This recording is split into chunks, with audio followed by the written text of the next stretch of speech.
Uh, so the Ibn Arabi says, he says a temple for idols, the Kaaba of those who circumambulate the tablets of the Torah and the scroll of the Quran. He says, he used the word temple for idols. We say that the heart of the believer is the house of Allah. But everyone who has delimited God into a certain manifestation has also created a house for the Lord, for their Lord. Basically, if they worship something, they would create a temple for that thing. But Ibn Arabi is saying that his religion is the religion of love. This, since love brings out all of the encapsulates the divine love, encapsulates all of the disclosures, then his heart became the house of Allah. It brings everything together.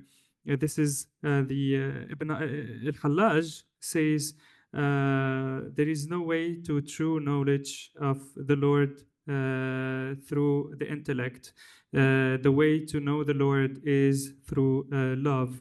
So love is that which guides you to finding Allah and knowing Allah.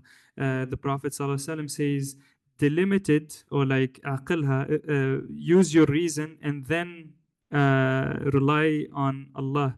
How does this reliance comes? The reliance on the Lord should be stemming from love. If you don't love something, you cannot rely truly on it. And here, Ibn Arabi is using the story, is referring to a few examples, and those examples are very important. And they are telling us about the kind of love that turns your heart into the receptacle of divine manifestations and turns your heart into the throne of the name Allah and the throne of Allah. There is the story of Bishr and Hind, I believe. Bishr was a companion of the Prophet. He lived in Medina and he was very beautiful both spiritually and physically. He used to spend a lot of time in the masjid.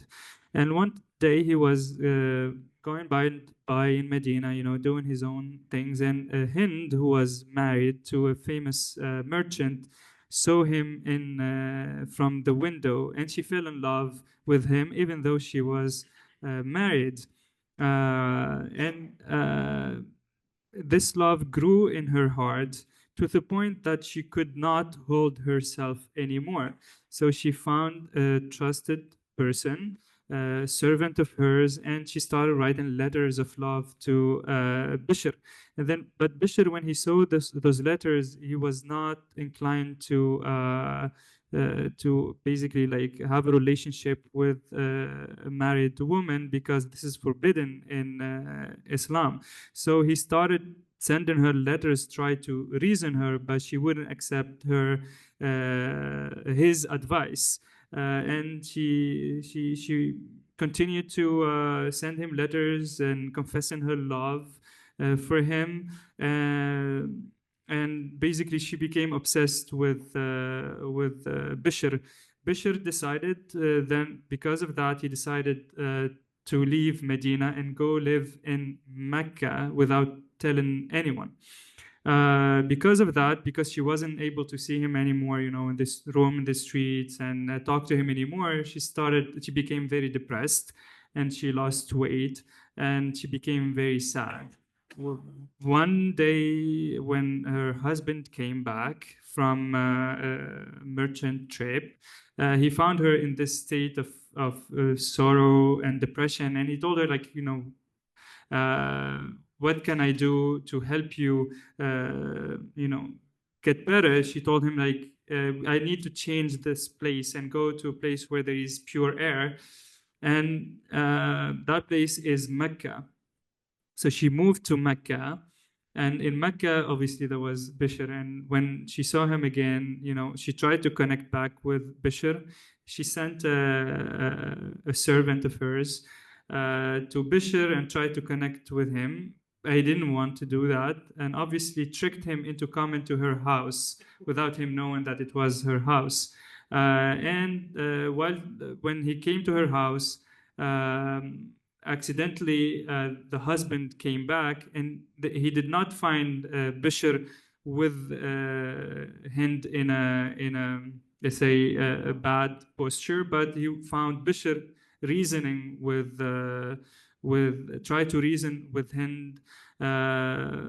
So the husband, was very outraged, and he wanted to kill Bishr. But then, like, there was also, he had another servant working for him. That servant confessed the truth. So the husband, divorced the wife on the spot. And then at that moment, Bishr saw Hind, the face of Hind, for the first time. And when he saw the face of Hind for the first time, he fell in love in turn with the Hind. This teaches us that love. I'll just continue the story and then give what the lesson to get from here is like, after that he started to marry. He wanted to marry Hind because she was divorced now, and he wrote to her, but she did not accept. She refused to marry him, and he became depressed as well, and he forbid her from going to his grave, basically, and following his and to visit him in his grave. And he became also so depressed because he could not realize this love, to the point that he died. And when he died, Hind still loved him, and she was always visiting his grave. What do we learn? That true love leads to death, leads to annihilation of the self. This is a true story, and if this is the state between, this is the case for the love of one human to another human being. So what about the love for the Creator?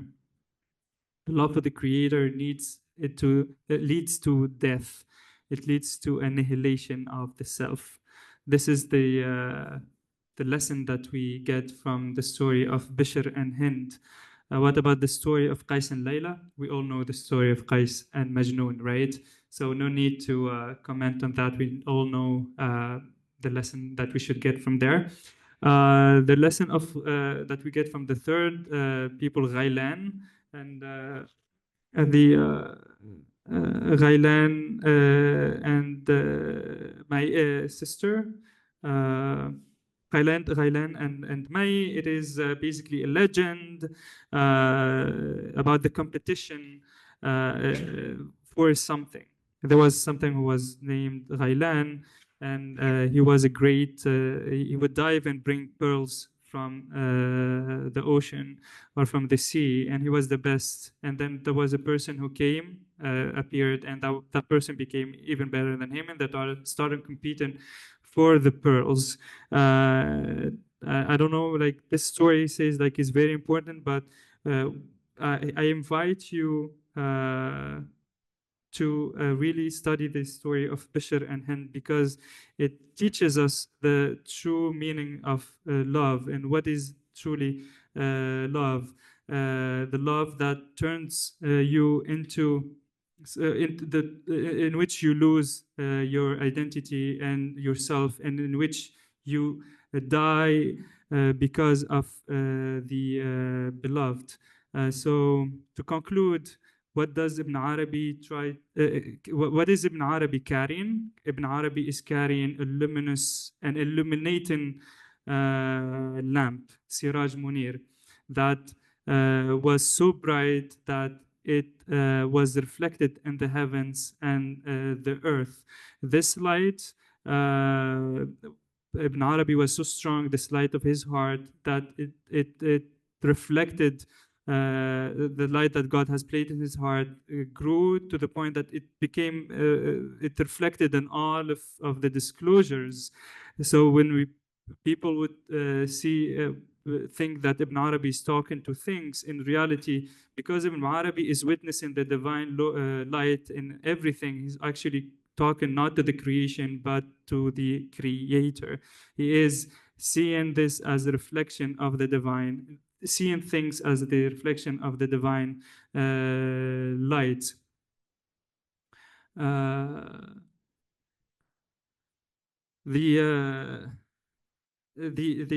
This is also true, and this also reminds us, the case of Ibn Arabi reminds us the case of the Prophet Sayyiduna Ibrahim alayhi salam, peace be upon him, who said, when he saw a star, he said, "This is my Lord." Ibrahim witnessed the divine light in the star, and when he witnessed that, he realized he found the Lord within that disclosure.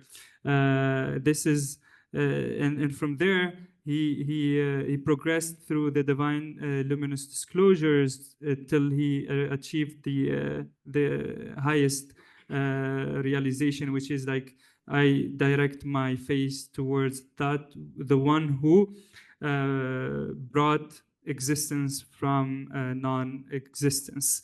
فاطر السماوات والأرض, not the خالق السماوات والأرض. That's why the one who brought, because فطر and خلق are a bit different. So may Allah and God make our hearts shine with His light, so that we witness His light and presence within everything as He wished.